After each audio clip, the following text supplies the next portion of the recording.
বিয়েবাড়িতে গিয়ে সবাই কোরমা পোলাও খাই আর আমি খেলাম ক্রাশ, তাও আবার আমার ভাইয়ের বউয়ের বোনের উপর। কিভাবে তা না হয় গল্পে বলবো।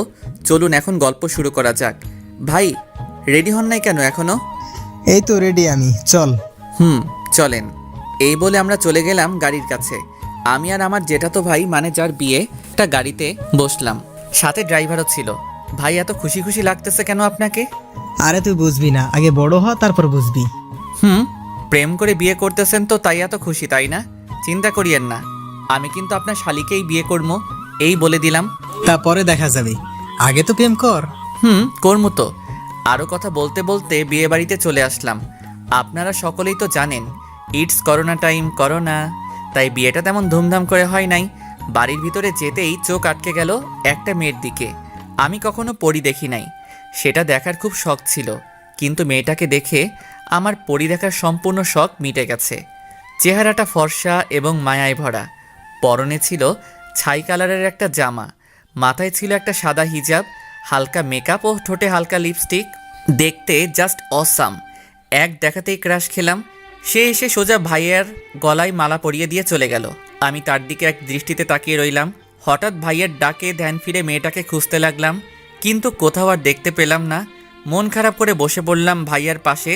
তখনই একটা মেয়ে কণ্ঠে কেউ বলে উঠল, দুলা ভাই অনেক দূর থেকে এসেছেন, এই শরবতটুকু খেয়ে নেন। আমি উপরে তাকিয়ে দেখি সেই পরীটা, থুক্কু সেই মেয়েটা। আমি আবারও তার দিকে তাকিয়ে রইলাম। তখন বুঝলাম সে কিছুটা বিরক্ত অনুভব করতেছে, তাই আর তার দিকে তাকালাম না। মেয়েটি শরবত দিয়ে চলে গেল।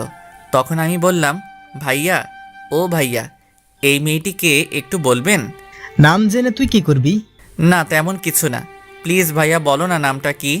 মেয়েটির নাম মেঘলা আক্তার রিমু। তাই নাকি? হুম। ভালো, খুব ভালো। আপনি এইখানে বসেন, আমি ভিতর থেকে ঘুরে আসি। আচ্ছা যা।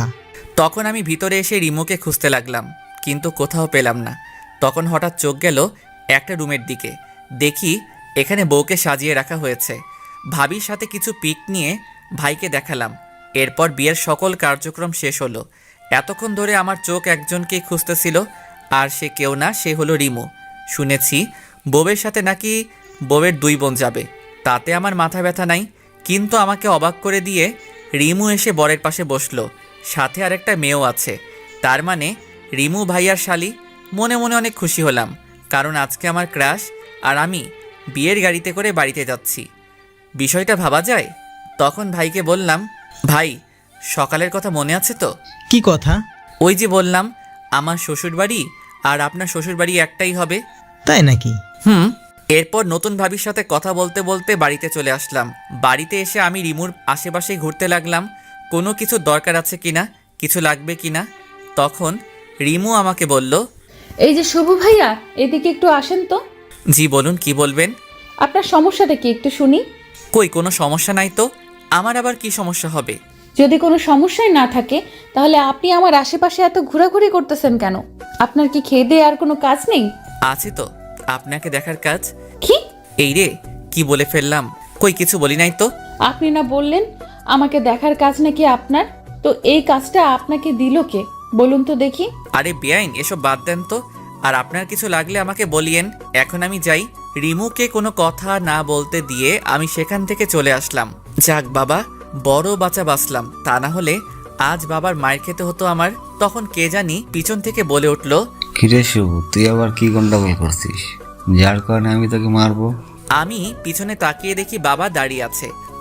কই আমি আবার কি করলাম? তাহলে যে তুই বললি, যাক বাবা, বড় বাচান বাঁচলাম, তা না হলে আজ বাবার মার খেতে হতো আমার। ওটা কিছু না, তুমি কি আমাকে খুঁজতেছিলে নাকি? রিমু নাকি আমাদের গেমটা দেখার খুব শখ হয়েছে, তুই গিয়ে একটু ঘুরে আয় তো রিমুর সাথে। আমি যাবো? সত্যি? কেন, তুই কি যাবি না রিমুর সাথে? কি বলো বাবা, আমি কি তোমাকে একবারও বলছি আমি যাবো না? আমি গিয়ে রেডি হইতাছি, তুমি গিয়ে রিমুকে গিয়ে বলো রেডি হইতে। তাড়াতাড়ি রেডি হয়ে আয়। জি বাবা। এরপর আমি গিয়ে রেডি হয়ে গেলাম। কিছুক্ষণ পর আমি নিচে এসে দেখি রিমু বসে আছে, পরনে একটা খয়েরি কালারের লম্বা জামা, সাদা হিজাব, মুখে হালকা মেকআপ ও ঠোঁটে হালকা গোলাপি লিপস্টিক লাগানো। যা দেখে আমি আবার ক্রাশ খেয়েছি রিমুর উপর। আমি হাঁ করে তাকিয়ে আছি রিমুর দিকে। এটা দেখে ভাইয়া বলল, কিরে, তুই আর রিমু দেখি একই কালারের জামা পরছস? আরে ভুল করে মিস্টেক করেছি, আমি কি জানতাম সে খয়েরি কালারের জামা পরেছে? যদি জানতাম তাহলে কি আর খয়েরি কালারের পাঞ্জাবিটা পরতাম? তখন ভাই আমার কানের কাছে এসে বলল, যাই বলিস, তোকে কিন্তু আজকে অনেক সুন্দর লাগতেছে। রাস্তায় সাবধানে চলিস, আর কয়টা প্রপোজ পাস সেটা এসে আমাকে কিন্তু বলবি। আরে ভাইয়া তুমিও না। হইছি, আর লজ্জা পেতে হবে না। আচ্ছা, এই বলে আমি আর রিমু বেরিয়ে ঘুরতে বের হলাম। সেখানে এমন কিছু হবে যেটা আমি ভাবতেও পারি নাই। রিমু এমন কিছু করলো যেটা দেখে আমি অবাকের চরম মাত্রায় পৌঁছে গেছি। আমি আর রিমু রাস্তা দিয়ে হাঁটতেছিলাম, তখন হঠাৎ রিমু বলে উঠল, এই শুভ, একটু গাছটার পেছনে চলো তো। কেন? আগে চলো তো সেখানে। এরপর আমি আর রিমু একটা গাছের পিছনে গেলাম। তখন রিমু কাকে জানি কল করছে। তার কথাটা ছিল এই রকম, ওই রাজ, তুমি এখন কই আছো? কি বলো তা শুনতে পাচ্ছি না। ও আচ্ছা, তো তুমি কি এখন একা আছো নাকি তোমার সাথে আরো কোনো মেয়ে আছে? কি বলো তা শুনতে পাচ্ছি না। ও আচ্ছা, ভালো। এই বলে আমি আর রিমু চলে গেলাম একটু সামনে। সেখানে একটা ছেলে ও একটা মেয়ে রাস্তার পাশে বসে আছে। রিমু সেখানে গিয়েই ওই ছেলেটার গালে 2টা থাপ্পড় দিয়ে বলতে লাগলো, এই তোমার পরীক্ষার পড়া? এই তুই একা একা বসে পড়তেছস? তুমি এখানে কি করো? তুই আর আমাকে তুমি করে বলবি না। আজকে থেকেই আমাদের ব্রেকআপ। তুই আমার সাথে আর কোনো যোগাযোগ করবি না। তুমি আমার কথাটা একটু শোনো। কি শুনবো তোর কথা? কি শুনবো? এই বলে আরেকটা থাপ্পড় মারলো। তখন রাজের পাশের মেয়েটা বলতে লাগলো, আরে রিমু আপু, তুমি আমার জামাইকে এভাবে মারছো কেন? কি? রাজ তোমার জামাই? গত মাসে আমাদের বিয়ে হয়েছে। ओ भाई, मारो मुझे, मारो मारो मुझे, मारो। ये क्या मजाक हो रहा है? কি হলো তোমার আপু? এই বাটপারটার বউ থাকার পরেও আমার সাথে প্রেম করছে। কি? তুমি রিমু আপুর সাথে প্রেম করছো? এই বলে রাজকে একটা থাপ্পড় মেরে চলে যায়। আমি তো ব্যাককলের মতন তাদের কাহিনী দেখতেছি আর হাসতেছি এবং রাজকে মন থেকে ধন্যবাদ দিতে থাকি, কারণ তার আজকের কাহিনীর জন্যই রিমু আবারও সিঙ্গেল হয়ে গেছে। তখনই রিমু আমাকে ডাক দিল। এই শুভ, এখান থেকে চলো, এখানে থাকতে আমার ভালো লাগতেছে না। এই বলে হাঁটা শুরু করলো। আমি রিমুর চোখের কোণে পানি দেখতে পেলাম। কিছু দূর যাওয়ার পর রিমুকে বললাম, রিমু প্লিজ মন খারাপ করো না, দেখো যা হওয়ার তা হয়ে গেছে। এইটা বলার সাথে সাথে রিমু আমাকে জড়িয়ে ধরে কান্না করতে লাগলো। রিমু যখন আমাকে জড়িয়ে ধরলো তখন আমার কাছে মনে হতে লাগলো যেন আমার শরীর দিয়ে কারেন্ট প্রবাহিত হয়ে গেছে। আমি নির্বাক হয়ে গেছি। আমি রিমুকে সান্ত্বনা দিয়ে বললাম, দেখো রিমু, তুমি আর কান্না করো না, যা হওয়ার তা হয়ে গেছে। সে তোমাকে ভালোবাসতো না, তাই তোমার সাথে এই রকম ছলনা করতে পারছে। তুমি প্লিজ কেঁদো না, আর তুমি আবার প্রথম থেকে শুরু করো, দেখবে সব ঠিক হয়ে যাবে। কিন্তু আমি তো তাকে খুব ভালোবেসেছি, নিজের থেকেও বেশি বিশ্বাস করতাম তাকে, আর সে কিনা আমার সাথে। প্লিজ রিমু, কান্না থামাও। দেখো লোকে কি বলবে, তারা তো খারাপ বলবে, তাই বলছি এখন আপাতত ওই দিকটায় চলো, সেখানে গিয়ে না হয় কান্না করবে। এরপর আমি আর রিমু একটা খালি জায়গায় বসলাম। প্রায় 2 ঘন্টা কান্না করার পর তার কান্না থামলো। রিমু, তোমার হয়েছে, এবার তো বাড়িতে চলো, দেখো রাত 8টা বাজে। আচ্ছা চলো। এরপর আমি আর রিমু বাড়িতে চলে আসলাম। রিমুও কিছুটা স্বাভাবিক হয়েছে। এরপর রাতে খাবার খাওয়ার সময় হলো আরেক বিপত্তি। ভাইয়া আমাকে বলল, সুফ, তুই একটু রিমুকে ডেকে আনতো খাওয়ার জন্য। আচ্ছা ভাইয়া। এই বলে রিমুর ঘরের দিকে গেলাম রিমুকে ডাকার জন্য। যেই আমি রিমুর ঘরে ঢুকলাম তখন দেখলাম রিমু তার হাতে ব্লেড দিয়ে একটা আঁচড় দিছে এবং টপ টপ করে রক্ত পড়া শুরু হয়ে গেছে। আমি তাড়াহুড়ো করে আমার পকেট থেকে রুমাল বের করে রিমুর হাতে পেঁচিয়ে দিলাম যাতে একটু রক্ত পড়া কমে, কিন্তু রক্ত পড়া যেন বন্ধই হচ্ছে না। আমার সাদা রুমালটা রক্তে পুরোটা লাল হয়ে গেছে, আর এই দিকে রিমু কান্না করে যাচ্ছে। আমি রিমুকে ঠাস করে একটা থাপ্পড় মারলাম এবং বললাম, চুপ থাক, এখন এত কান্না কিসের? যে চলে গেছে সে তো গেছে, তার জন্য নিজের জীবন শেষ করা লাগবে নাকি? আমার কথা শুনে রিমু কিছুটা শান্ত হলো। এরপর আমি রিমুকে কোলে তুলে নিচে চলে গিয়ে ভাইয়াকে বললাম, ভাইয়া তাড়াতাড়ি গাড়ি বের করো, রিমুকে নিয়ে হাসপাতালে যেতে হবে। কেন, কি হয়েছে? আগে তুমি গাড়িটা বের করো। এরপর আমি আর ভাইয়া মিলে রিমুকে হাসপাতালে নিয়ে গেলাম। ওখানে যাওয়ার পর ডাক্তার রিমুর হাতে সেলাই করে। অনেকখানি কেটে গেছে হাতটা, তাই 5টা সেলাই দেয়, এরপর ব্যান্ডেজ করে দেয়। রাত 12টার দিকে আমরা বাড়ি চলে আসি। বাড়িতে আসার সাথে সাথে সবাই জিজ্ঞেস করতে থাকে কিভাবে কেটেছে। তখন আমি বললাম, আরে তেমন কিছু না, ব্লেড দিয়ে নখ কাটতে যাই, তখন হাতটা কেটে যায়। কি রে তুই না? ভাইয়া আর কিছু বলতে না দিয়ে ভাবিকে নিয়ে ঘরে চলে যায়। ভাইয়াকে আজ ঘটে যাওয়া সকল কিছু বলে দিয়েছি, তাই ভাইয়া ভাবিকে নিয়ে যায়। কিছুক্ষণ পর ভাবি রিমুকে ভাত দিয়ে যায় খেতে। তারও তো আজ বাসর রাত, সেখানেও তো কিছু নিয়ম আছে, সেগুলো পূরণ করতে ভাবি চলে যায় বাসর ঘরে। তখন রিমু বলল, শুভ, আমার হাত তো কাটা, প্লিজ তুমি আমাকে একটু খাইয়ে দাও না প্লিজ। ওরে আল্লাহ, এই মেয়েকে নিয়ে আমি কি করব কিছুই বুঝতে পারতেছি না। সে নাকি আমার হাতে ভাত খাবে। আমি একটু বিরক্ত হইছি, কারণ এর আগে আমি কাউকে খাইয়ে দেই নাই, তাই তার থেকে বেশি হইছি কারণ আমার ক্রাশ আমার হাতে খেতে চাইছে। তাই তখন রিমু আমাকে ডাক দিল। এই শুভ, কি হলো, খাইয়ে দিবে না? দিচ্ছি। এরপর রিমুকে খাইয়ে দিতে লাগলাম। কিছুক্ষণ পর রিমুর খাওয়া শেষ হলো, তখন তাকে পানি খাইয়ে দিতে যাব। তখন দেখি সে তার ডান হাত দিয়ে পানি খাইতেছে। আরে রিমুর তো বাঁ হাত কেটেছিল, আর সে তো ডান হাত দিয়ে সহজেই খেতে পারত। তখন আমি কিছুটা রাগী কণ্ঠে রিমুকে বললাম, এটা কি হলো? কই, কি আবার হবে? তোমার ডান হাতটা তো ভালো, তাহলে তুমি আমার হাতে খেলে কেন? ও মা, তাই তো। এই বলে রিমু একটা হাসি দিল। রিমুর এই হাসি দেখে আমার সমস্ত রাগ চলে গেল। আমি তার হাসি দেখতে লাগলাম। রিমু এটা বুঝতে পেরে হাসিটা বন্ধ করে আমাকে বলল, কি দেখতেছেন এইভাবে? তোমার হাসিটাকে। শুধুই কি হাসি দেখতেছেন নাকি আরো কিছু দেখতেছেন? তোমাকেও দেখতেছি, কত সুন্দর তুমি, সুন্দর তোমার এই হাসিটা, যেটা দেখে 1000 বছর কাটিয়ে দিতে পারবো আমি। তাই নাকি? এই রে, এটা কি বললাম আমি? সে যদি এখন কিছু মনে করে তাহলে তো প্রেম করার আগেই আমার ব্রেকআপ নিশ্চিত। মনে মনে বললাম। কি হলো, চুপ করে আছেন কেন? এটা বাদ দেন, আগে বলেন আপনি আমার হাতে খাবার খেলেন কেন? আপনার হাত তো ঠিকই আছে। আসলে আমার না নিজের হাতে খেতে একদমই ভালো লাগতেছিল না, তাই আমি আপনার হাতে খেলাম। প্লিজ রাগ করিয়েন না, কাল থেকে তো আর খাবো না। কেন খাবে না? বারে, কালকে তো আমরা চলে যাব, তাহলে খাবো কিভাবে? ও তাই তো। আর যদি আপনি চান তাহলে কিন্তু সকালের নাস্তা ও দুপুরের খাবার খেতে পারবো আপনার হাতে। সত্যি? 100% সত্যি। তো এত আপনি আপনি করতেছেন কেন? আমরা তো ফ্রেন্ড হতে পারি, তাই না? আপনি চাইলে আরো কিছু হতে পারি। কি হলো বলেন, আমরা কি ফ্রেন্ড হতে পারি না? অবশ্যই। তাহলে নো, আপনি অনলি তুই। আচ্ছা। এই বলে আমি প্লেট রাখতে উঠতে যাব, তখনই ভাবি এসে রিমুকে ঠাস ঠাস করে 2টা থাপ্পড় মেরে রিমুকে জড়িয়ে ধরে কান্না করতে লাগলো। এই, তোকে কে বলছিল হাত কাটতে? যদি শুভ না দেখতো তখন কি হতো তুই বল? তোর যদি কিছু হতো তাহলে তোর দুলাভাই কি করে আমাদের বাড়িতে মুখ দেখাতো? কি রে, চুপ করে আছিস কেন বল?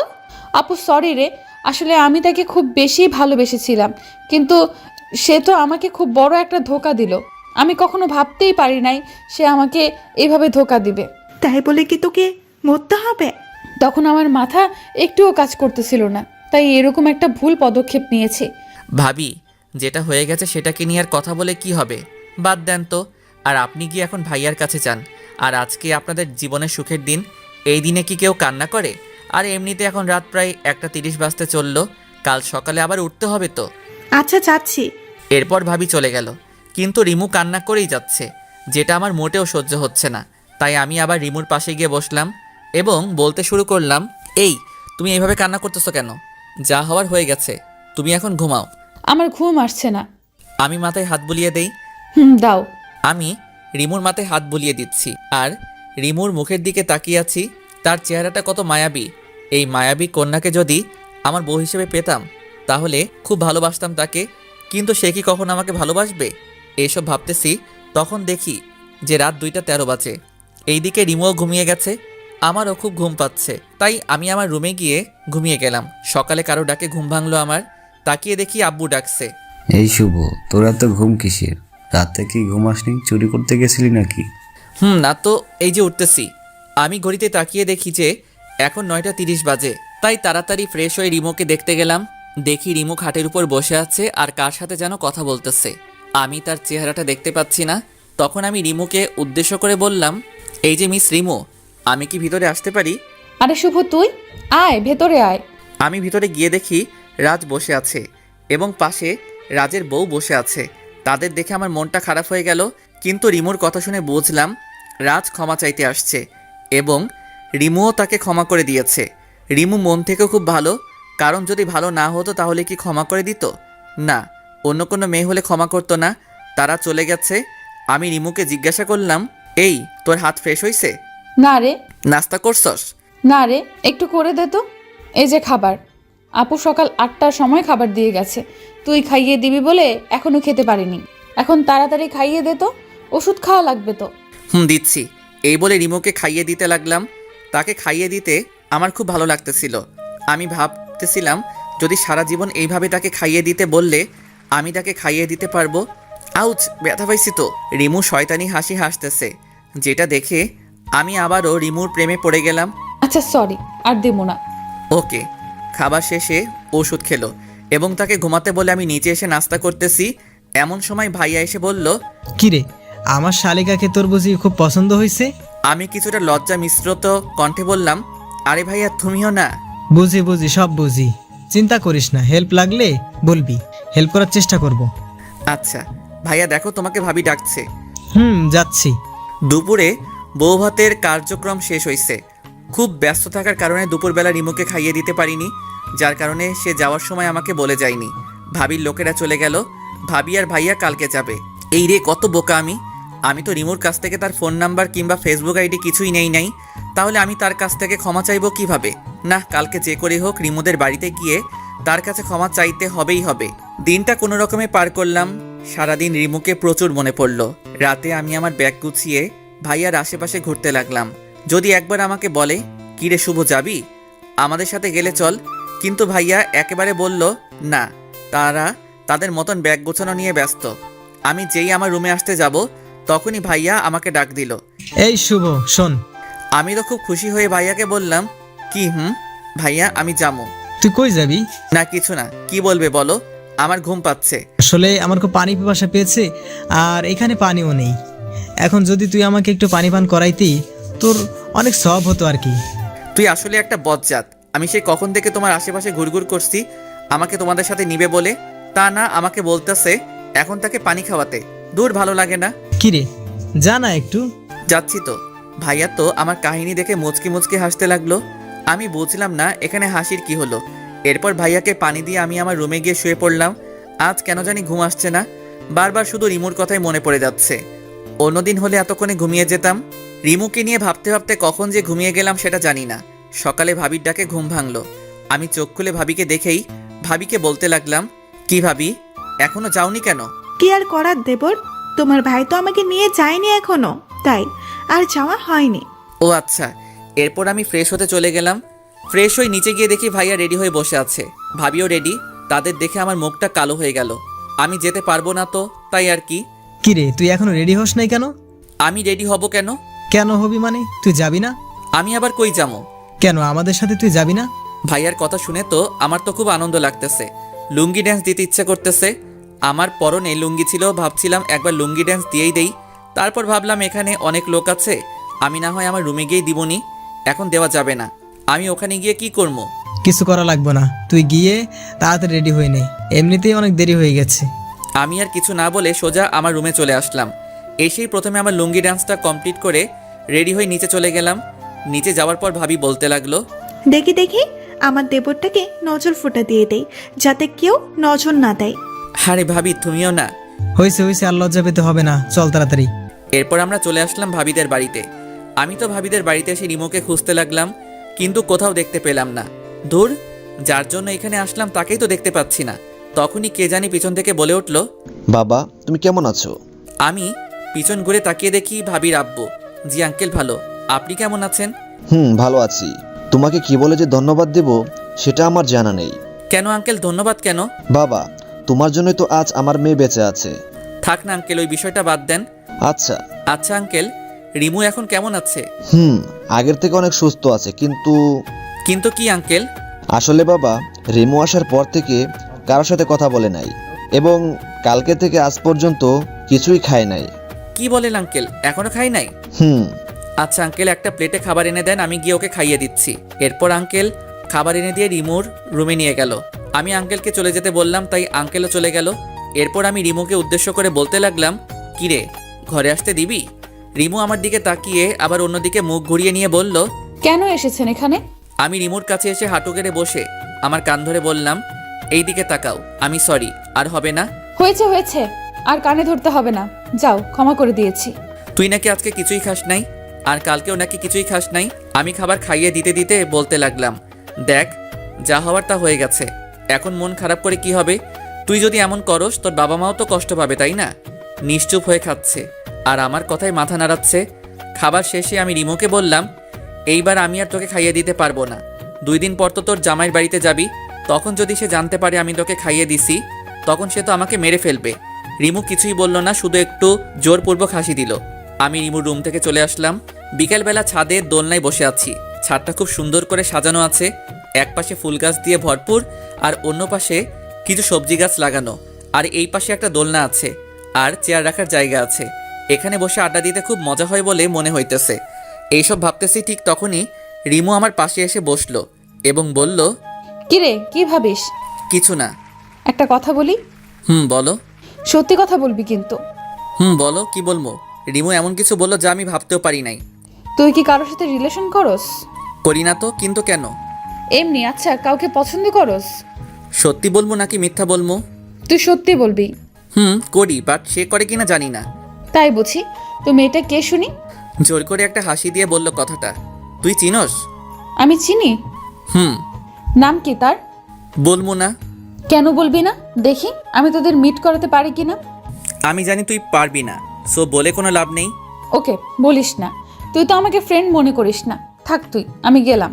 একদমই কথাগুলো বলে ছাদ থেকে নামতে যাবে, তখনই আমি তাকে ডাক দিয়ে বললাম, মেয়েটার নাম বলতে পারি এক শর্তে। কি শর্ত? প্রথমত আমাকে ভুল বুঝবি না, আর আমাদের বন্ধুত্বটা কিন্তু থাকবে। ঠিক আছে, এবার নাম বল। মেয়েটার নাম হচ্ছে রিমো, মানে তুই। কি? সত্যি। আমি তোকে খুব খুব খুব ভালোবাসি, আর জানি তুই আমাকে ভালোবাসতে পারবি না, কারণ তুই অন্য একজনকে ভালোবাসোস। তাই এখন প্লিজ আমাদের বন্ধুত্বটা নষ্ট করে দিস না। কথাগুলো আমি একদমই বললাম নিচের দিকে তাকিয়ে। রিমু কিছুক্ষণ চুপ থেকে বলল, কখনো কষ্ট দিবি না তো? আমার জীবন থাকতে না, আর তোমাকে তো আমি আমার শরীরেরই একটা অংশ মনে করি, তো আমি কিভাবে তোমাকে কষ্ট দিব? নিজের শরীরকে কি কেউ ইচ্ছে করে কষ্ট দেয় নাকি? তুই প্রমিস কর কখনো ছেড়ে যাবি না আমায়। কথা দিলাম। তুই এবার আমারে প্রপোজ কর। করতে পারবো না। কেন করব?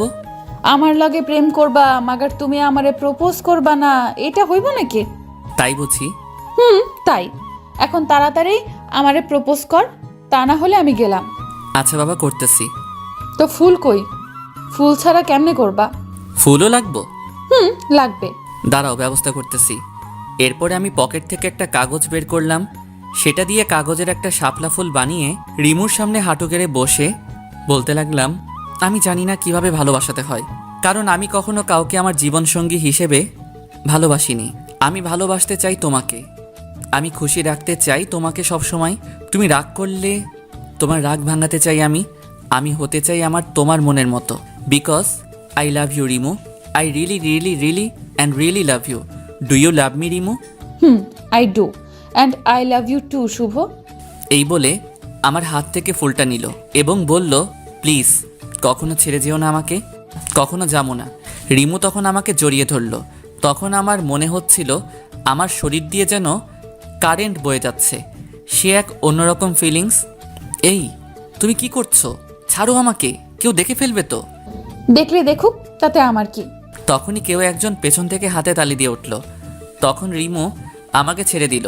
পিছনে তাকিয়ে দেখি কেউ একজন দাঁড়িয়ে আছে। এরপর ভালো করে তাকিয়ে দেখি এ তো ভাইয়া, তার মানে ভাইয়া আমাদের দেখেছে।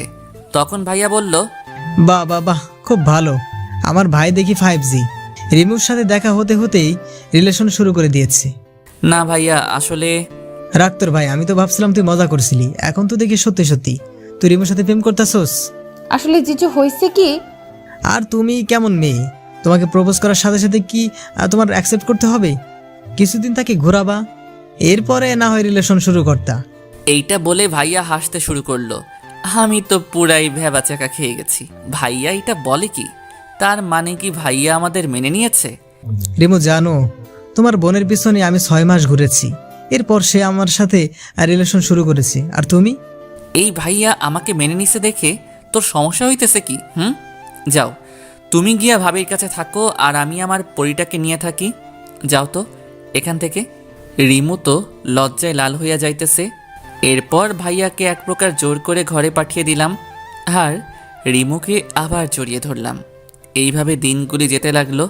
দেখতে দেখতে 6 মাস কেটে গেল আমাদের রিলেশনের।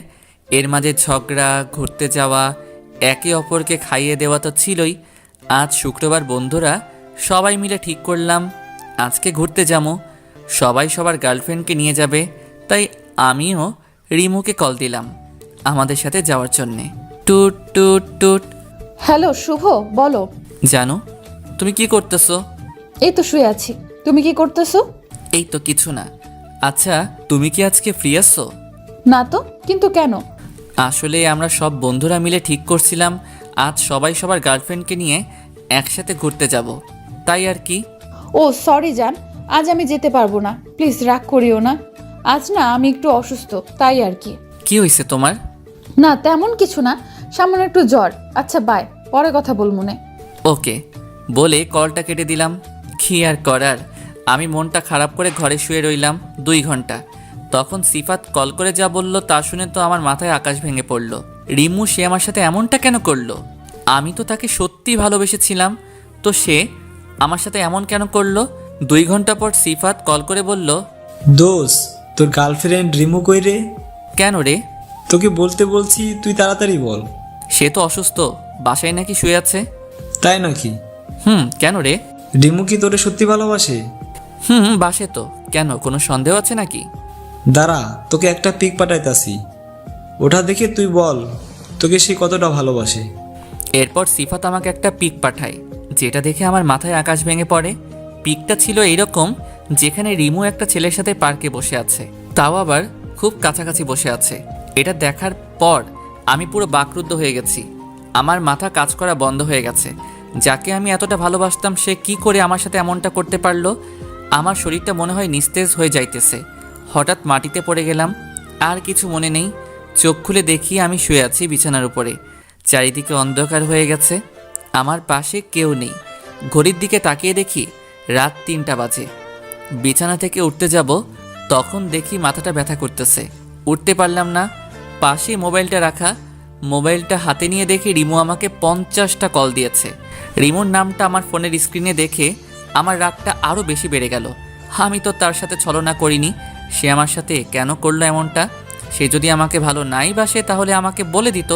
সে আমাকে ভালোবাসে না, তাহলে এমন ছলনা করলো কেন? না, আর না, এই মেয়েকে আমি আর ভালোবাসবো না। এইসব চিন্তা করতেছি আর তখন মাথা ব্যথা আরও বেড়ে গেল। আমি আবারও জ্ঞান হারিয়ে ফেললাম। আমি চোখ খুলে দেখি আমার পাশে মা বসে আছে। চারিদিকে তাকিয়ে দেখি ভাইয়া, ভাবি এবং তাদের পাশে রিমো দাঁড়িয়ে আছে।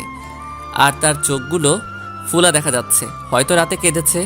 সে কান্না করবে কেন এটা আমি বুঝলাম না। তখন আম্মু বলে উঠল, কিরে বাবা, এখন তুই কেমন আছিস? এই তো ভালো। তোর কি হয়েছিল? জ্ঞান হারিয়ে মাটিতে পড়েছিলি কেন? জানি না আম্মু, হঠাৎ মাথা ব্যথা শুরু হলো, এরপর আর কিছু মনে নেই। তো আমি খাটের উপরে আসলাম কিভাবে?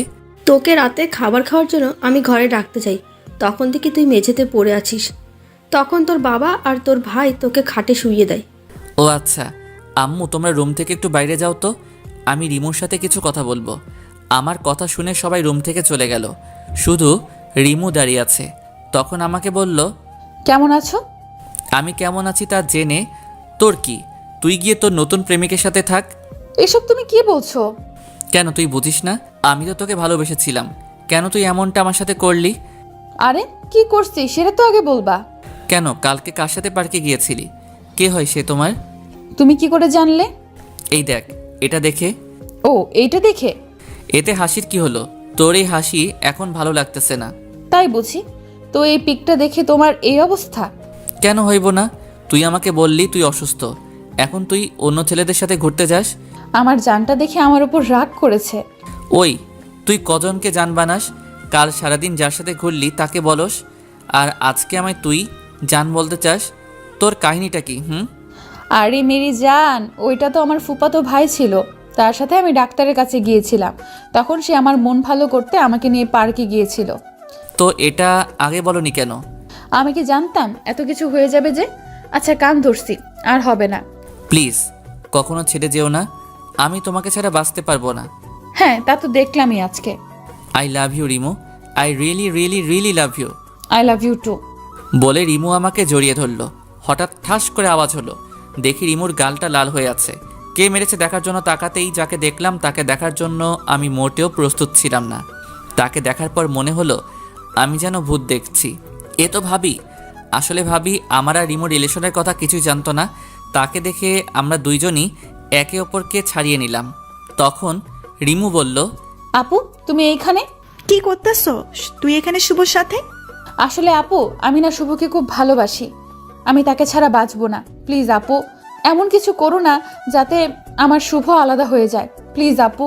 শুভ, রিমু যা বলছে তা কি সত্যি? হ্যাঁ ভাবি, রিমু যা বলছে সব সত্যি।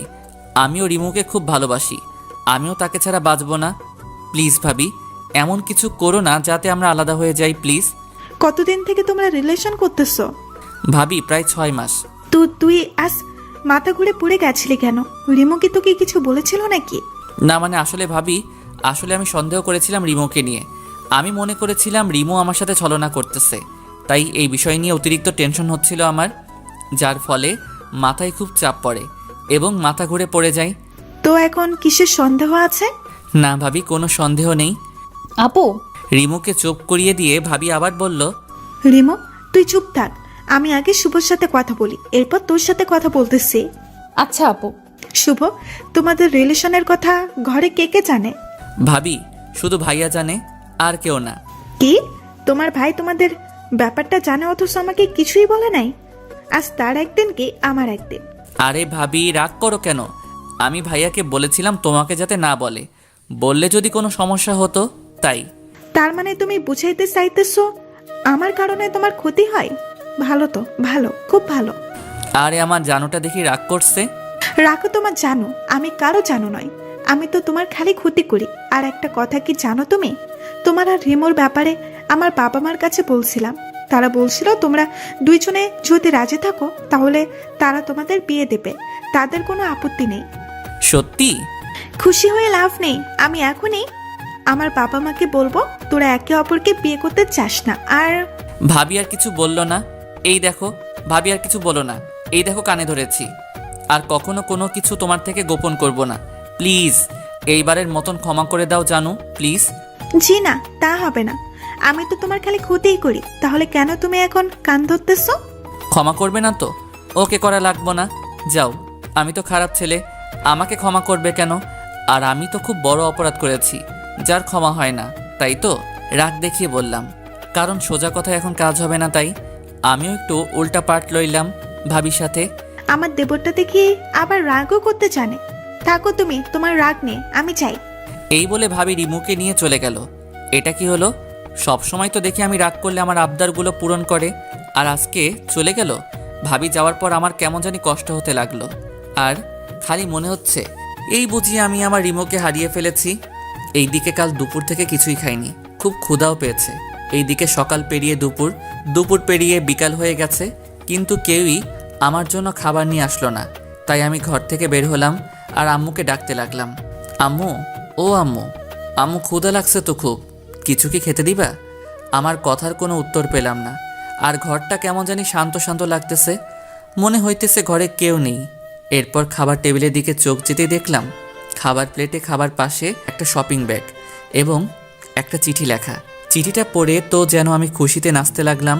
চিঠিতে লেখা ছিল, কি গো দেবরজি, তুমি তো দেখি খুব রাগ করো। আচ্ছা এবার রাগ করাটা বাদ দিয়ে খাবারটা খেয়ে শেরওয়ানিটা পরো। তোমার শ্বশুর বাড়িতে চলে আসো, তোমার বউ তোমার জন্য অপেক্ষা করতেছে। ইতি তোমার জানো।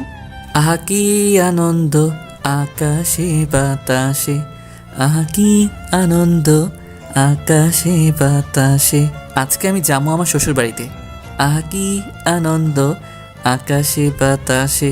30 মিনিটের ভিতর খাবার খেয়ে রেডি হয়ে বাইক নিয়ে বেরিয়ে পড়লাম শ্বশুর বাড়ির উদ্দেশ্যে। আমি বাইক চালাচ্ছি আর ভাবতেছি এত সহজে সবাই সব কিছু মেনে নিবে তা আমি কখনো ভাবতেও পারি নাই। আমি আজ আমার স্বপ্নের রানীকে আমার করে পাবো, ভাবতেও খুব ভালো লাগতেছে। আর কিছু দূর বাকি। আমি বাইক চালাচ্ছি তো চালাচ্ছি, ঠিক তখনই আমার সামনে একটা পিচ্চি বাচ্চা চলে আসে। আমি তখন পাশ কাটিয়ে যেতে চাই, ঠিক তখনই একটা ট্রাক এসে সোজা আমাকে ধাক্কা মারে আর আমি খুব জোরে একটা চিৎকার দিয়ে নিচে পড়ে যাই। আমি রক্তাক্ত অবস্থায় পড়ে আছি, আমার চোখগুলি বন্ধ হয়ে আসছে। সব কিছু ঝাপসা ঝাপসা দেখছি। তখনই মনে হইল রিমু আমাকে বলতেছে, শুভ জানো আমাদের না টুইন বেবি হবে। আমার আর কিছু মনে নেই। অন্যদিকে আম্মু আব্বুকে বলতেছে, কি গো, শুভ কোথায়? সে এখনো আসছে না কেন? আমার না খুব চিন্তা হচ্ছে তারে নিয়া। তুমি ওকে একটা কল করো না গো প্লিজ।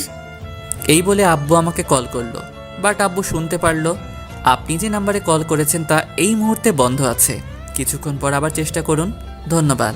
এটা শোনার পর আব্বুরও চিন্তা হতে লাগলো।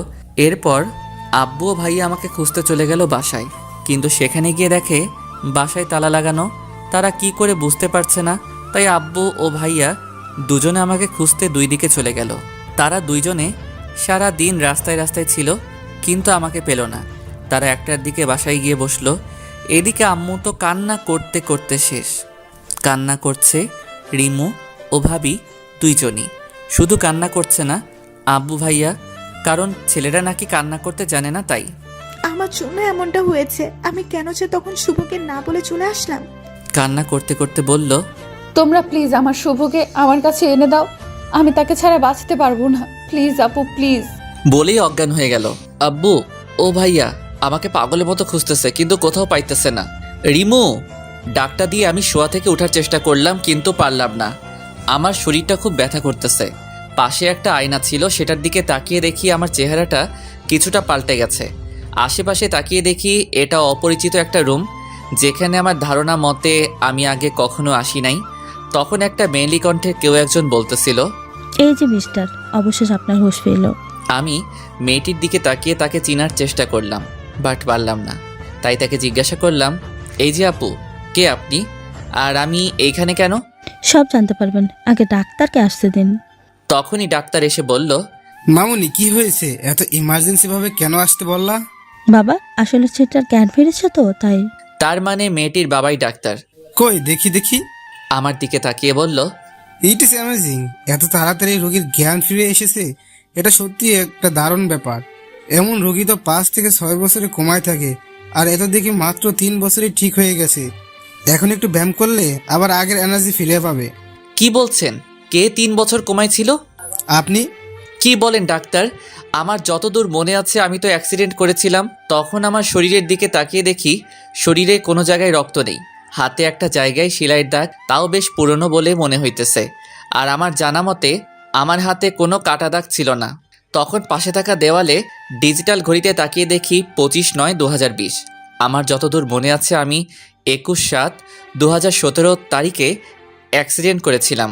এরপর আমি মেয়েটিকে উদ্দেশ্য করে বললাম, এটা কি আসলেই 2020 সাল? তো আমি এখানে আসলাম কি করে? আচ্ছা শুনুন তাহলে, আজ থেকে 3 বছর আগে 2017 তারিখে আমি একটা পার্টিতে গিয়েছিলাম। তখন পার্টি থেকে আসার সময় আমি আপনাকে রাস্তায় পড়ে থাকতে দেখি। পাশে অনেক লোকজন ছিল, কিন্তু কেউ সাহায্য করতে আসেনি। তখন আমি আর আমার ড্রাইভারকে নিয়ে কাছের একটা হসপিটালে আপনাকে নিয়ে যাই এবং আপনার ট্রিটমেন্ট করাই। আপনি খুব গুরুতর আহত ছিলেন। এরপর ডাক্তার আপনার অপারেশন করায়, কিন্তু আপনি সুস্থ হননি, আপনি কোমায় চলে গিয়েছিলেন। আমি আপনার পরিবারের সাথে কোনো রকমভাবে যোগাযোগ করতে পারিনি, তাই আমি আপনাকে আমার সাথে আমাদের বাড়িতে নিয়ে আসি এবং এখানে রেখে আপনার চিকিৎসা করাতে থাকি। আজ 3 বছর পর আপনার জ্ঞান ফিরল, বুঝলেন কিছু? আমি তো পুরো নিশ্চুপ হয়ে গেলাম, কারণ আমি আমার জীবন থেকে হারিয়ে ফেলেছি। আপনাকে অসংখ্য অসংখ্য অসংখ্য ধন্যবাদ আমার চিকিৎসা করানোর জন্য। এই ঋণ আমি কখনোই শোধ করতে পারবো না। আচ্ছা এবার বলুন তো আমি কোন জায়গায় আছি? আপনি ঢাকা বিভাগের গাজীপুর জেলায় আছেন। তো আমাকে কি আমার এলাকায় দিয়ে আসতে পারবেন কষ্ট করে? অবশ্যই নিয়ে যাব, আগে আপনি সম্পূর্ণরূপে সুস্থ হন। এরপর আমি তো সুস্থই আছি। তা আপনি কেমন সুস্থ আছেন? তাহলে আমি নিজ চোখে দেখতে পাচ্ছি। এই কথা তার নামটাই জানা হলো না। আচ্ছা আপনার নাম কি? আমার নাম মাহবুব রহমান শুভ, আর ডাক নাম শুভ। আর আপনার? আমার নাম মিমাক্তা টুম্পা। আচ্ছা আপনি এখন রেস্ট নেন, আর আমি আপনার জন্য খাবার নিয়ে আসি। ওকে। এরপর মিম গিয়ে আমার জন্য ভাত আনলো। এই নিন, হাঁ করুন। আমি পারবো, আপনাকে কষ্ট করতে হবে না। কতটা পারবেন তা আমার জানা আছে। নিন, এবার হাঁ করুন তো দেখি।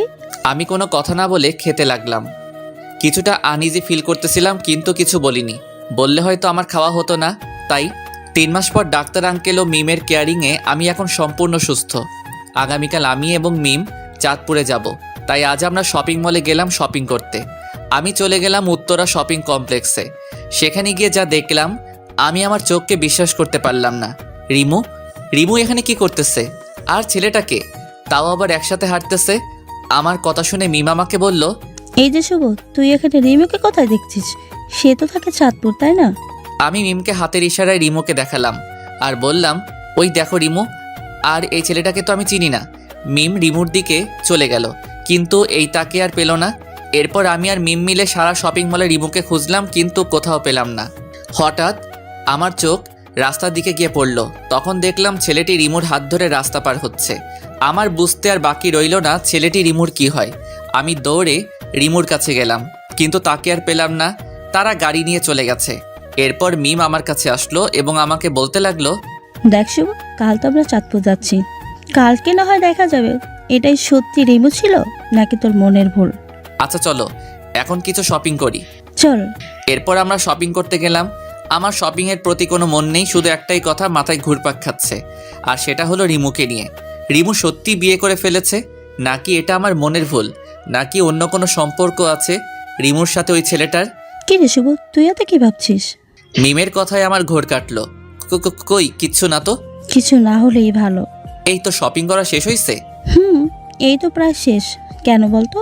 না মানে মাথাটা খুব ব্যথা করতেছে তো তাই আর কি। কি, তোর মাথা ব্যথা করতেছে? আর তুই আমাকে বলতেছিস কেন? এখন বললাম তো।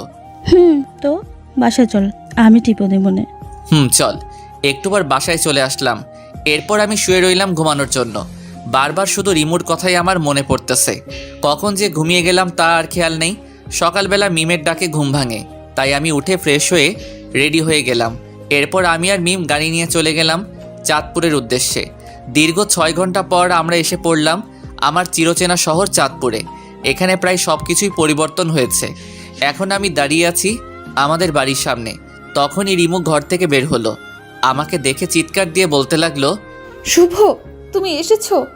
এসেই আমাকে জড়িয়ে ধরলো আর বলতে লাগলো, শুভ, তুমি কেমন আছো? এতদিন কই ছিলা তুমি? আমাকে কি একবারও মনে পড়ে নাই? তখনই আমার কালকের কথা মনে পড়ে গেল, যখন দেখলাম রিমু অন্যের হাত ধরে হাঁটতেছিল।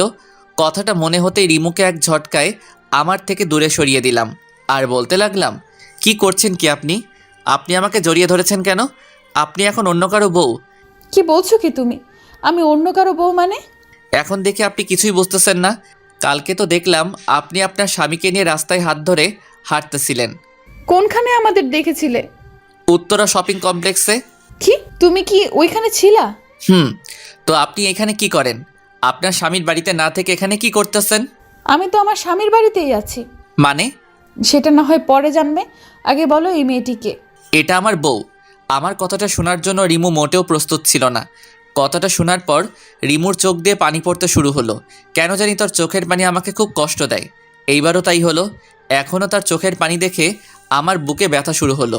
কিন্তু কেন ব্যথা করতেছে? সে তো এখন আমার না, অন্য কারো হয়ে গেছে। তো আমার এমনটা লাগছে কেন? কিরে শুভ, তুই কই চলে গেছিলি? আমাদেরকে কি একবারও তোর মনে পড়ে নাই? বাবার কথায় আমি বাস্তবে ফিরলাম। না বাবা, পরে নাই, কারণ আমি 3 বছর কোমায় ছিলাম তাই। আর গত 3 মাস আগেই আমার জ্ঞান ফিরেছে। এরপর আমার সাথে ঘটে যাওয়া সব কিছুই বললাম। তা শুনে তো সবারই চোখে পানি, আর মিমকে সবাই ধন্যবাদ দিতেছে।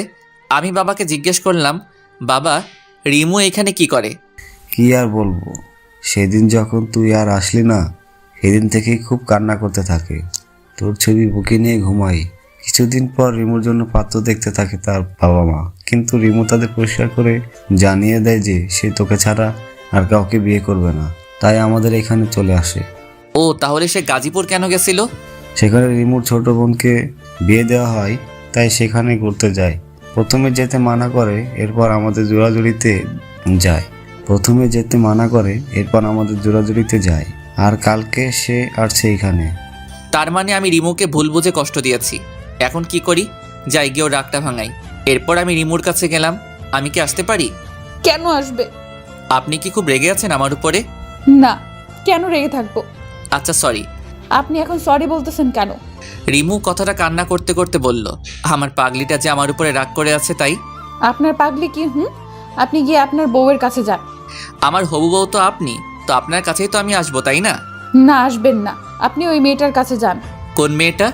তখন যাকে আপনার বউ বলেছিলেন তার কাছে। আমাদের কিন্তু এখনো বিয়ে হয়নি। তো আমার কি? বুঝছি, সোজা আঙুলে ঘি উঠবে না, দেখি একটু বাকিয়ে ওঠে কি না। কি বিড়বিড় করতেছেন? যান এখান থেকে, আমার ভালো লাগতেছে না। তাই বুঝি? আচ্ছা যাচ্ছি। ভাবছিলাম আপনাকে বিয়ে করে আপনাদের দুই বোনকে একসাথে রাখবো, কিন্তু আপনি তা চান না। ওকে, মিম কিন্তু দেখতে সুন্দর আছে, টানা 3 বছর আমার সেবা করছে, সেও হয়তো আমাকে ভালোবাসে। তাকে যদি আমি বিয়ের প্রস্তাব দেই হয়তো সে না করবে না। তাহলে যাই, আপনাকে তো পেলাম না, আপনি তো আমাকে এখন সহ্যই করতে পারো না। এই কুত্তা, বিলাই, হাঁস, মুরগি, তুই কই যেতেছস? আর এক পা যদি সামনে যাস তোর পা ভেঙে দিব। চুপচাপ এখানে আয়। পা ভাঙবে কেন? কচি খোকা, কিচ্ছু বোঝে না। প্রেম করবা তুমি আমার সাথে, অপেক্ষা করা আর রাখবা তুমি আমারে, আর বিয়া করবা তুমি ওই শাকচুনিটারে? অসম্ভব। কেন, তাকে বিয়ে করলে কি হইব? আপনি তো এখন আর আমাকে ভালোই বাসেন না। এটা বলার দেরি রিমু আমাকে জড়িয়ে ধরার দেরি করে নাই। রিমু সোজা এসে আমাকে জড়িয়ে ধরে বলতে লাগলো, তোমরা কেন আমাকে এত কষ্ট দাও? আমাকে এত কষ্ট দিতে কি তোমাদের ভালো লাগে? রাজ আমাকে ভালোবাসা শিখিয়ে অন্যকে বিয়ে করে নিল, আর তখন তো আমি মরে যেতে চেয়েছি। কেন বাঁচালি? আর বাঁচালে যখন আবার ভালোবাসা শিখাইলেই বা কেন? তুই জানোস তোর জন্য কত কান্না করছি আমি? তুই কি এটা বুঝছস তোকে আমি কতটা ভালোবাসি? তুই কেন বুঝিস না? তোকে ছাড়া আমি বাঁচতে পারবো না, আমি মরে যাব। প্লিজ শুভ, আমাকে ছেড়ে যেও না প্লিজ, খুব ভালোবাসবো তোমায়। আমি তাকে শক্ত করে জড়িয়ে ধরে বললাম, আমার পাগড়িটাকে ছাড়া তার এই পাগলটাও তো প্রাণহীন দেহের মতন। I love you Shubho, I really really love you. Please কখনো ছেড়ে যেও না। মরার আগ পর্যন্ত যাব না। তখনই আমাদের শত্রু মানে আমাদের রোমান্সে বাধা দিতে প্রতিবারের মতন এইবারও চলে আসলো আমার জানু ওরফে ভাইয়ের বউ মানে আমার ভাবি। এই যে দেবুজি, এখন সব রোমান্স বাদ দেন, যা করার বিয়ের পরে করিয়েন। আমি আর রিমু তো লজ্জায় লাল, নীল, হলুদ, সবুজ, বেগুনি হয়ে গেলাম। আর লজ্জা পেতে হবে না, নিচে চলুন, সবাই আপনাকে ডাকছে। এরপর আমি, রিমু আর ভাবি নিচে সবার কাছে গেলাম। তখন বাবা বলতে লাগলো, শুভ, তোর আর রিমুর বিয়েটা পরের সপ্তাহে আমরা ঠিক করেছি, তুই কি বলিস? তোমরা যা ভালো বোঝো তাই হবে। আচ্ছা ঠিক আছে। আজ বিয়ের দিন। রিমুর শাড়ি পরে একটা পিক দেখলাম, সেখানে তাকে দেখতে অস্থির দেখা যাচ্ছিল। এরপর আমরা রিমুর বাড়িতে গেলাম। বিয়ের সকল কার্যক্রম শেষ হলো, খুব ভালোভাবে শেষ হলো। রাত 11:50। বন্ধু বান্ধবীরা বলছে ঘরে যেতে, কিন্তু অজানা এক ভয় লাগছে, যার কারণে ঘরের ভিতরে ঢুকতে ভয় করতেছে। কি জানি কি হয় সেই কথা ভাবতেই অবশেষে সকল ভয়কে জয় করে আমি রুমের ভিতরে প্রবেশ করলাম। সেখানে দেখি রিমু ইয়া বড় একটা লম্বা ঘোমটা দিয়ে বসে আছে। আমি রিমুকে উদ্দেশ্যে একটা সালাম দিলাম, আসসালামু আলাইকুম। রিমু মাথা তুলে দেখে আমি এসেছি। তখন রিমু উঠে এসে আমার পায়ে ধরে সালাম করলো। আমি মজা করে বললাম, দীর্ঘজীবী হও মা, স্বামী সংসার নিয়ে সুখে থাকো, আর কখনো স্বামীকে কষ্ট দিবা না এবং স্বামীর সকল কথা মেনে চলবা। কি, আমি তোর মা লাগি তাই না? দেখাচ্ছি তোরে মজা। এই বলে আমাকে খাটে ফেলে দিল। এই কি করছো কি? চলো আগে গিয়ে 2 রাকাত নফল নামাজ পড়ে নেই। চলো। এরপর আমরা নামাজ পড়ে আসলাম। রিমু আমার বুকের উপর মাথা রেখে বলতেছে, প্লিজ শুভ, কখনো ছেড়ে যেও না আমায়।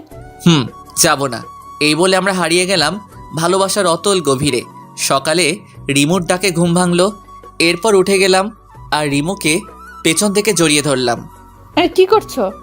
কিছু না তো। আচ্ছা, এখন গিয়ে গোসল করে এসো। আরো 5 বছর পর। আব্বু আব্বু, ঘুম থেকে উঠো, আম্মু না আমাকে মারছে। রাইসার ডাকে আমার ঘুমটা ভেঙে যায়। আপনারা ঠিকই ধরেছেন, রাইসা আর কেউ না, সে হলো আমার কিউট পিচ্চি মেয়ে। আরেকজনও আছে, আর সে হলো রিহিকা। হ্যাঁ, আমাদের টুইন বেবি হয়েছে। তোমার আম্মু কেন তোমাকে মারছে? আব্বু ও না চুলি করে চকলেট খাইছে আর আম্মু হলে মারছে, তুমিও মারো। এইদিকে আসো রাইসা প্রিন্সেস, আমার কাছে এসো। এরপর রাইসা আমার কাছে আসলো। রাইসা আমার কাছে আসে, আমি তার 2 গালে 2টা পাপ্পি দিয়ে রিহিকাকে বললাম, এবার খুশি তো রিহিকা মামুনি? বাবা তুমি পচা, তুমি শুধু ওকে আদর করো, আমারে করো না। তাই বুঝি মামুনি, তুমিও এইদিকে আসো। এরপর রিহিকাকেও 2টা পাপ্পি দিলাম। এবার খুশি তো? বাবা আমরা দুজনেই খুশি। এরপর রিমু আসলো। এখানে বাবা মেয়েরা মিলে কি করা হচ্ছে? বাবা, আম্মু এসেছে, তাকেও একটু বকে দাও। তাই নাকি? এরপর আমি রিমুকে যা করলাম তার আপনাদের না জানলেও চলবে, বাকিটা না হয় আমার মধ্যেই থাকুক। বোঝেনি তো আপনারা, ব্যক্তিগত বলতে কিছু আছে তো নাকি? গল্পটা কেমন হলো প্লিজ জানাবেন। আর যারা পরবর্তী পার্ট গল্প পেতে আমাদের চ্যানেলটি সাবস্ক্রাইব করে পাশে থাকা বেল আইকনটি বাজিয়ে দিন। সবাই ভালো থাকবেন, সুস্থ থাকবেন। দেখা হবে পরের গল্পে। আল্লাহ হাফেজ। বিয়েবাড়িতে গিয়ে সবাই কোরমা পোলাও খাই আর আমি খেলাম ক্রাশ, তাও আবার আমার ভাইয়ের বউয়ের বোনের উপর। কিভাবে তা না হয় গল্পে বলবো। চলুন এখন গল্প শুরু করা যাক। ভাই রেডি হন নাই কেন এখনো? এই তো রেডি আমি, চল। চলেন। এই বলে আমরা চলে গেলাম গাড়ির কাছে। আমি আর আমার জেঠাতো ভাই মানে যার বিয়ে, একটা গাড়িতে বসলাম, সাথে ড্রাইভারও ছিল। ভাই এত খুশি খুশি লাগতেছে কেন আপনাকে? আরে তুই বুঝবি না, আগে বড় হ তারপর বুঝবি। প্রেম করে বিয়ে করতেছেন তো তাই এত খুশি, তাই না? চিন্তা করিয়েন না, আমি কিন্তু আপনার শালিকেই বিয়ে করবো, এই বলে দিলাম। তারপরে দেখা যাবে, আগে তো প্রেম কর। করবো তো। আরও কথা বলতে বলতে বিয়ে বাড়িতে চলে আসলাম। আপনারা সকলেই তো জানেন ইটস করোনা টাইম, করোনা, তাই বিয়েটা তেমন ধুমধাম করে হয় নাই। বাড়ির ভিতরে যেতেই চোখ আটকে গেল একটা মেয়ের দিকে। আমি কখনো পরি দেখি নাই, সেটা দেখার খুব শখ ছিল, কিন্তু মেয়েটাকে দেখে আমার পরি দেখার সম্পূর্ণ শখ মিটে গেছে। চেহারাটা ফর্সা এবং মায়ায় ভরা, পরনে ছিল ছাই কালারের একটা জামা, মাথায় ছিল একটা সাদা হিজাব, হালকা মেকআপ ও ঠোঁটে হালকা লিপস্টিক। দেখতে জাস্ট অসাম। এক দেখাতেই ক্রাশ খেলাম। সে এসে সোজা ভাইয়ের গলায় মালা পরিয়ে দিয়ে চলে গেল। আমি তার দিকে এক দৃষ্টিতে তাকিয়ে রইলাম। হঠাৎ ভাইয়ের ডাকে ধ্যান ফিরে মেয়েটাকে খুঁজতে লাগলাম, কিন্তু কোথাও আর দেখতে পেলাম না। মন খারাপ করে বসে পড়লাম ভাইয়ার পাশে। তখনই একটা মেয়ে কণ্ঠে কেউ বলে উঠল, দুলা ভাই অনেক দূর থেকে এসেছেন, এই শরবতটুকু খেয়ে নেন। আমি উপরে তাকিয়ে দেখি সেই পরীটা, থুক্কু সেই মেয়েটা। আমি আবারও তার দিকে তাকিয়ে রইলাম। তখন বুঝলাম সে কিছুটা বিরক্ত অনুভব করতেছে, তাই আর তার দিকে তাকালাম না। মেয়েটি শরবত দিয়ে চলে গেল। তখন আমি বললাম, ভাইয়া, ও ভাইয়া, এই মেয়েটিকে একটু বলবেন? নাম জেনে তুই কি করবি? না তেমন কিছু না, প্লিজ ভাইয়া বলো না নামটা কি। মেয়েটির নাম মেঘলা আক্তার রিমু। তাই নাকি? ভালো, খুব ভালো। আপনি এইখানে বসেন, আমি ভিতর থেকে ঘুরে আসি। আচ্ছা যা। তখন আমি ভিতরে এসে রিমুকে খুঁজতে লাগলাম, কিন্তু কোথাও পেলাম না। তখন হঠাৎ চোখ গেল একটা রুমের দিকে। দেখি এখানে বউকে সাজিয়ে রাখা হয়েছে। ভাবির সাথে কিছু পিক নিয়ে ভাইকে দেখালাম। এরপর বিয়ের সকল কার্যক্রম শেষ হলো।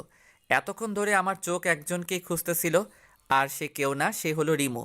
শুনেছি বউয়ের সাথে নাকি বউয়ের 2 বোন যাবে, তাতে আমার মাথা ব্যথা নাই। কিন্তু আমাকে অবাক করে দিয়ে রিমু এসে বরের পাশে বসলো, সাথে আরেকটা মেয়েও আছে। তার মানে রিমু ভাইয়ার শালি। মনে মনে অনেক খুশি হলাম, কারণ আজকে আমার ক্রাশ আর আমি বিয়ের গাড়িতে করে বাড়িতে যাচ্ছি। বিষয়টা ভাবা যায়। তখন ভাইকে বললাম, ভাই সকালের কথা মনে আছে তো? কি কথা?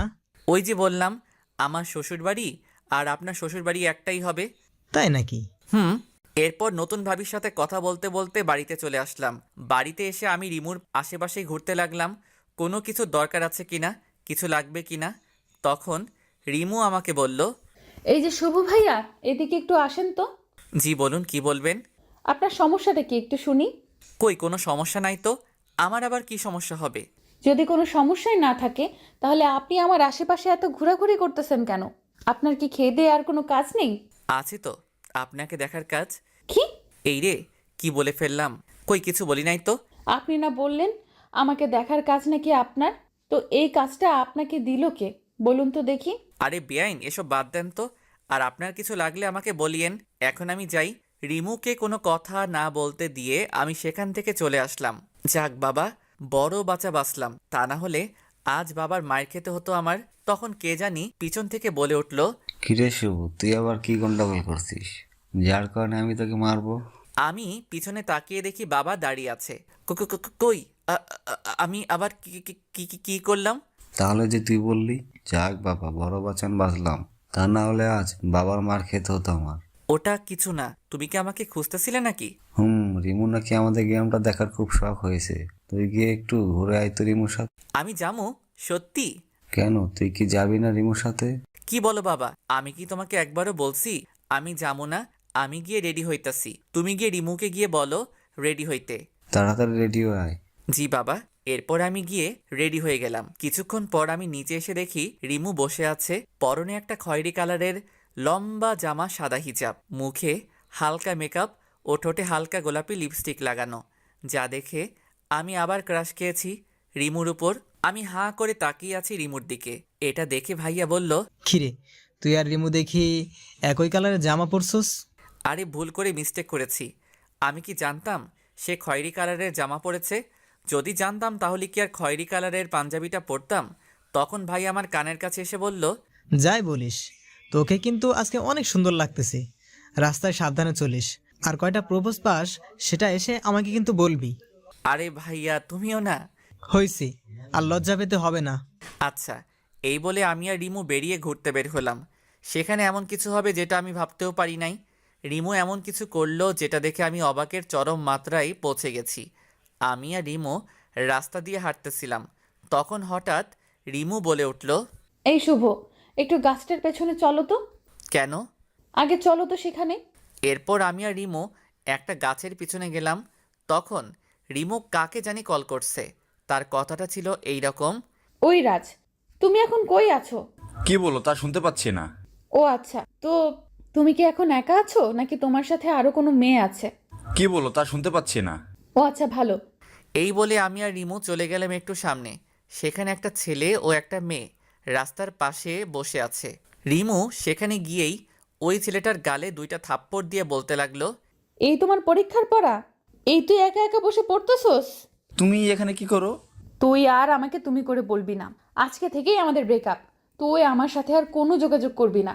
তুমি আমার কথাটা একটু শোনো। কি শুনবো তোর কথা? কি শুনবো? এই বলে আরেকটা থাপ্পড় মারলো। তখন রাজের পাশের মেয়েটা বলতে লাগলো, আরে রিমু আপু, তুমি আমার জামাইকে এভাবে মারছো কেন? কি? রাজ তোমার জামাই? গত মাসে আমাদের বিয়ে হয়েছে। ও ভাই, মারো মুঝে, মারো মারো মুঝে, মারো। ये क्या मजाक हो रहा है? কি হলো তোমার আপু? এই বাটপাটটার বউ থাকার পরেও আমার সাথে প্রেম করছে? কি? তুমি রিমু আপুর সাথে প্রেম করছো? এই বলে রাজকে একটা থাপ্পড় মেরে চলে যায়। আমি তো ব্যাককলের মতন তাদের কাহিনী দেখতেছি আর হাসতেছি এবং রাজকে মন থেকে ধন্যবাদ দিতে থাকি, কারণ তার আজকের কাহিনীর জন্যই রিমু আবারও সিঙ্গেল হয়ে গেছে। তখনই রিমু আমাকে ডাক দিল, এই শুভ, এখান থেকে চলো। এখানে থাকতে আমার ভালো লাগতেছে না। এই বলে হাঁটা শুরু করলো। আমি রিমুর চোখের কোণে পানি দেখতে পেলাম। কিছু দূর যাওয়ার পর রিমুকে বললাম, রিমু প্লিজ মন খারাপ করো না, দেখো যা হওয়ার তা হয়ে গেছে। এইটা বলার সাথে সাথে রিমু আমাকে জড়িয়ে ধরে কান্না করতে লাগলো। রিমু যখন আমাকে জড়িয়ে ধরলো তখন আমার কাছে মনে হতে লাগলো যেন আমার শরীর দিয়ে কারেন্ট প্রবাহিত হয়ে গেছে। আমি নির্বাক হয়ে গেছি। আমি রিমুকে সান্ত্বনা দিয়ে বললাম, দেখো রিমু, তুমি আর কান্না করো না, যা হওয়ার তা হয়ে গেছে। সে তোমাকে ভালোবাসতো না, তাই তোমার সাথে এই রকম ছলনা করতে পারছে। তুমি প্লিজ কেঁদো না, আর তুমি আবার প্রথম থেকে শুরু করো, দেখবে সব ঠিক হয়ে যাবে। কিন্তু আমি তো তাকে খুব ভালোবেসেছি, নিজের থেকেও বেশি বিশ্বাস করতাম তাকে, আর সে কিনা আমার সাথে। প্লিজ রিমু, কান্না থামাও। দেখো লোকে কি বলবে, তারা তো খারাপ বলবে। তাই বলছি এখন আপাতত ওই দিকটায় চলো, সেখানে গিয়ে না হয় কান্না করবে। এরপর আমি আর রিমু একটা খালি জায়গায় বসলাম। প্রায় 2 ঘন্টা কান্না করার পর তার কান্না থামলো। রিমু, তোমার হয়েছে, এবার তো বাড়িতে চলো, দেখো রাত 8টা বাজে। আচ্ছা চলো। এরপর আমি আর রিমু বাড়িতে চলে আসলাম। রিমুও কিছুটা স্বাভাবিক হয়েছে। এরপর রাতে খাবার খাওয়ার সময় হলো আরেক বিপত্তি। ভাইয়া আমাকে বলল, সুফ, তুই একটু রিমুকে ডেকে আনতো খাওয়ার জন্য। আচ্ছা ভাইয়া। এই বলে রিমুর ঘরের দিকে গেলাম রিমুকে ডাকার জন্য। যেই আমি রিমুর ঘরে ঢুকলাম তখন দেখলাম রিমু তার হাতে ব্লেড দিয়ে একটা আঁচড় দিছে এবং টপ টপ করে রক্ত পড়া শুরু হয়ে গেছে। আমি তাড়াহুড়ো করে আমার পকেট থেকে রুমাল বের করে রিমুর হাতে পেঁচিয়ে দিলাম যাতে একটু রক্ত পড়া কমে, কিন্তু রক্ত পড়া যেন বন্ধই হচ্ছে না। আমার সাদা রুমালটা রক্তে পুরোটা লাল হয়ে গেছে, আর এই দিকে রিমু কান্না করে যাচ্ছে। আমি রিমুকে ঠাস করে একটা থাপ্পড় মারলাম এবং বললাম, চুপ থাক, এখন এত কান্না কিসের? যে চলে গেছে সে তো গেছে, তার জন্য নিজের জীবন শেষ করা লাগবে নাকি? আমার কথা শুনে রিমু কিছুটা শান্ত হলো। এরপর আমি রিমুকে কোলে তুলে নিচে চলে গিয়ে ভাইয়াকে বললাম, ভাইয়া তাড়াতাড়ি গাড়ি বের করো, রিমুকে নিয়ে হাসপাতালে যেতে হবে। কেন, কি হয়েছে? আগে তুমি গাড়িটা বের করো। এরপর আমি আর ভাইয়া মিলে রিমুকে হাসপাতালে নিয়ে গেলাম। ওখানে যাওয়ার পর ডাক্তার রিমুর হাতে সেলাই করে। অনেকখানি কেটে গেছে হাতটা। তাই 5টা সেলাই দেয়, এরপর ব্যান্ডেজ করে দেয়। রাত 12টার দিকে আমরা বাড়ি চলে আসি। বাড়িতে আসার সাথে সাথে সবাই জিজ্ঞেস করতে থাকে কিভাবে কেটেছে। তখন আমি বললাম, আরে তেমন কিছু না, ব্লেড দিয়ে নখ কাটতে যাই, তখন হাতটা কেটে যায়। কিরে তুই না